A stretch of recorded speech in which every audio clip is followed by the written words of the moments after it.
साथियों, prevention of corruption act में एक महत्वपूर्ण जजमेंट है ऑनरेबल सुप्रीम कोर्ट का दिनांक 4 दिसंबर 2024 का। ये फैसला है 13(1)B पीसी एक्ट पे, जो कॉमनली है 13(1)E पीसी एक्ट।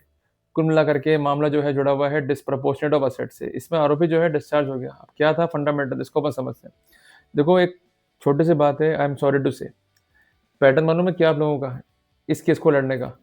आप लोग जिरह करते हो कि कब घर में आए, कब जो है रिकवरीज करी, कब डॉक्यूमेंट जो है सील मोर करे। ये कोई जिरह है क्या? कोई मर्डर केस लड़ रहे हो क्या? आप मुझे बताओ। अरे सारा का सारा खेल है अकाउंटिंग्स का। इसमें एक बहुत सिंपल खेल खेला अक्यूज ने, वही आपको जो है खेलना है। देखो, जो भी आपकी इनकम है वो किससे होनी चाहिए? लेजिटिमेट सोर्स से। मीन्स ऐसा सोर्स जिसको आप बता सको। अगर सोर्स इनलीगल है तो कोई फायदा आपको नहीं मिलेगा। तो यूजुअली सोर्स क्या होता है? जो लोक सेवा की उसकी इनकम का, उसकी सैलरी। क्लियर है? हद से हद क्या होता है कि कोई पेरेंटल प्रॉपर्टी हो उससे आ रहा हो रेंट, या कोई बैंक में एफडीआर हो। यही तो है मोटा मोटा। तो इनकम जोड़ लो ना भाई, क्या ट्रबल आ रही है? तो इसने क्या करा कि जो अपनी इनकम्स थी उसको जोड़ लिया।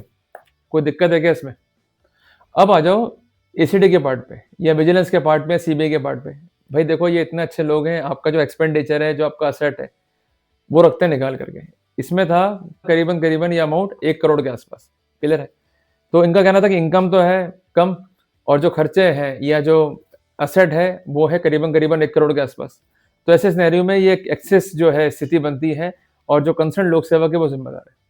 ये तो केस होता है आपका, और क्या केस है? देखो, छोटी सी बात ये है कि अगर आपके घर में जो है वाइफ है, या आपका बेटा है, या बेटे की वाइफ है, या कोई भी है जो कमा रहा है, जिनका इनकम टैक्स का रिटर्न है, वो सबसे ज़्यादा आपकी हेल्प वहाँ पर कर सकते हैं। तर्क ये था कंसर्न आरोपी का कि मेरी वाइफ भी जो है अर्न कर रही है, उसकी अर्निंग किससे हो रही है? योगा से। अब आप बताइए, जो काम होता है योगा का, वो कैसा काम है? जायज़ या नाजायज़? उत्तर क्या है? जायज़ ही है ना। क्लियर? इनकम है उसका क्या शो कर रहे हैं? ये रिटर्न। उसमें क्या इनकम आ रही है? करीबन करीबन 41 लाख के आसपास। तो जो अक्यूज की इनकम थी उसमें ये इनकम को भी जो है ऐड कर दिया गया। क्लियर है? तो ये मोटा मोटा आ गया 1 करोड़ के आसपास, और जो असेट और एक्सपेंडिचर है वो भी आ गया 1 करोड़ के आसपास। तो ये हो गया बैलेंस। तो यहाँ पर जो हस्बैंड का अकाउंट था उसको बनाया गया बेस, इसमें जोड़ा गया वाइफ का अकाउंट। इसके अलावा जो कोई प्रॉपर्टी सोल्ड करी है उससे क्या आएगा अपने को? कैपिटल गेन, वो भी ऐड कर दो। कोई आ रही है मैच्योरिटी किसी बैंक से या किसी एलआईसी से, वो ऐड ऑन कर दो। और कोई आ रहा है इंटरेस्ट किसी ना किसी बैंक से, उसको छोड़ दिया है, उसको जो है ऐड ऑन कर दो। अगर आपका कॉर्पस बढ़िया है इनकम का, तो ऐसे सिनेरियो में अगर असेट और जो एक्सपेंडिचर है उससे नीचे लिया है तो बेनिफिट जो है ले सकते हैं। तो अल्टीमेटली कोर्ट ने डिस्चार्ज कर दिया। कोर्ट ने क्या ऑब्जर्व करा कि जो प्रोसेस हैं, खासकर डिस्प्रपोर्शनेट ऑफ असेट के, यहाँ पर जो स्क्रूटनी प्रोसेस है, it should not be the mechanical वे। ये लोग करते क्या है? घर में आ गए, इन्होंने देख लिया भाई घर में सामान क्या पड़ा है, उसकी लिस्ट बना दी। प्रॉपर्टी कितने कितने उसकी लिस्ट बना दी। अरे भाई, फंडामेंटल है डेप्रिसिएशन के भी, डिडक्शंस के भी, वो सब भी जो है देखने पड़ते हैं। हालांकि जो लोक सेवक है उसके केस में ये बेनिफिट्स कम है, पर मान लीजिए घर में वाइफ है, वो जो है व्यापार कर रही है, घर में जो है बच्चे हैं व्यापार कर रहे हैं, उन्हें बेनिफिट जो है मिल सकते हैं। तो अभी करना है क्या अपने को? जब भी केस लड़े, बहुत सिंपल शॉर्ट फॉर्मूला है कि आप अपना, मैं बात कर रहा हूँ लोक सेवक की, उसका बनाए इनकम प्रोफाइल। क्लियर है? और उसी का बनाए expenditure plus asset profile. Clear हो गया? प्लस बनाए वाइफ का प्रोफाइल इनकम का। क्लियर है? प्लस बनाए बेटे का प्रोफाइल इनकम का। प्लस बनाए बेटे की वाइफ का प्रोफाइल इनकम का, यदि अवेलेबल है तो। पर ये ध्यान रखना कि ये सब होना चाहिए इनकम टैक्स पेयर। अगर इनकम टैक्स पेयर नहीं है, फायदा नहीं मिलेगा। कागज बोलता है भाई कोर्ट में। क्लियर है? तो यहाँ कागज बोला, वाइफ जो है इनकम टैक्स पेयर थी, और जो ये अमाउंट है इनकम का जो रिटर्न है उसमें हो रहा था रिफ्लेक्ट।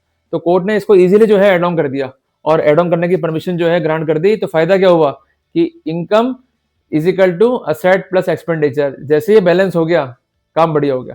अभी ये केस यूं था, ये केस अब यूं हो गया। क्लियर है? तो इसलिए केस को हमें नॉर्मलाइज करना पड़ता है। We have to change our pattern. अगर अभी भी लड़ोगे ओल्ड पैटर्न से तो मारे जाओगे। और इसमें देखो, छोटी सी बात है, जब बयान कोर्ट में होते हैं तो क्या होते हैं? जो अधिकारी है वो बयान देने आएगा, उनसे आप जो है जेरा करते हो। अब जेरे में पूछ रहे हो भाई अब कब गए थे, कहाँ गए थे, कैसे गए थे? अरे गए भाई, क्या करें उसका? मेन बात ये कि जो अकाउंट्स हैं, जो अकाउंटिंग्स हैं, वो प्रॉपर है या नहीं है। अगर अकाउंटिंग प्रॉपर नहीं है और प्रॉपर अकाउंट्स को जो है नहीं रखा गया है, तो वहां पर हम इंटरवीन कर सकते हैं। और आप एक सिंपल सा काम करो ना, इसमें हेल्प लो किसी एक्सपर्ट की या किसी सीए की, जो हेल्प लो, चीजों को बैलेंस कर दो, ताकि हमें जो है दिक्कत नहीं है। और जब भी बयान होते हैं ना सीए के, मैंने कई बार देखा है, आप सिर्फ सीए के बयान करवा देते हो। ये गलतियां मत करो। जो इसका प्रॉपर वर्कआउट है जो सीए करेगा, उसको रिकॉर्ड पे जो है रखो, ताकि वो स्पेसिफिक कर पाएगा कि इनकम को जो है जोड़ा नहीं किया, और जो असेट है और जो एक्सपेंडिचर है उनको रख दिया हायर साइड के ऊपर। तो सीए क्या करेगा, आपकी इनकम को बढ़ाएगा, जितना इनकम बढ़ जाएगा उतना अपन बेनिफिट जो है ले जाएंगे। क्लियर है? तो जब उन्होंने फंसाया है गलत तरीके से, तो हमें वर्कआउट करना है लीगल तरीके से। क्लियर है बात है? हमें ये स्पेसिफिक करना है कि इनको या तो अकाउंटिंग आती नहीं है, या अकाउंटिंग करी गलत तरीके से, या जिस व्यक्ति विशेष के द्वारा अकाउंटिंग की गई है उसको अकाउंटिंग की लेश मात्र भी नॉलेज नहीं है। क्लियर है? तो आप जज साहब के लिए केस को मत करो कॉम्प्लिकेट, जितना करोगे कॉम्प्लिकेट उतना आप जो है मरोगे। क्लियर है बात है? तो फंड फ्लो स्टेटमेंट इसकी एक बेस्ट रेमेडी है, इस पर जो है काम कर लो और उसी पर जो है आप राहत ले सकते हो। क्लियर हो गया अपने को? तो बस मैंने आपको स्पेसिफिक कर दिया हाउ टू प्रोसीड। और जब भी आप लोग ड्राफ्टिंग कर रहे हो, मींस शीट्स को जो है रेडी कर रहे हो, तो ये फैसला बहुत महत्वपूर्ण है सुप्रीम कोर्ट का, जिसका डेट है 4/12/24। वहां साफ लिखा हुआ है कि जिस भी इनकम का एक प्रॉपर सोर्स है, सोर्स जो है लेजिटिमेट है और आपने इसको किया हुआ है account for in the income return, तो वहां पर आप जो है बेनिफिट ले सकते हैं। और जो कंसर्न इनकम है उसको नहीं जोड़ा गया है, तो इस वे से उसको जोड़ा जा सकता है। क्लियर है बात ये? तो यहाँ हम फायदा जो है ले सकते हैं। तो कुल मिलाकर के चीजें आसान है, इसे आसान बनाएं ताकि हम इफेक्टिवली अपना पक्ष रखते हुए प्रोसीड जो है कर सकें। जल्दी मिलेंगे एक नए अध्याय के साथ में।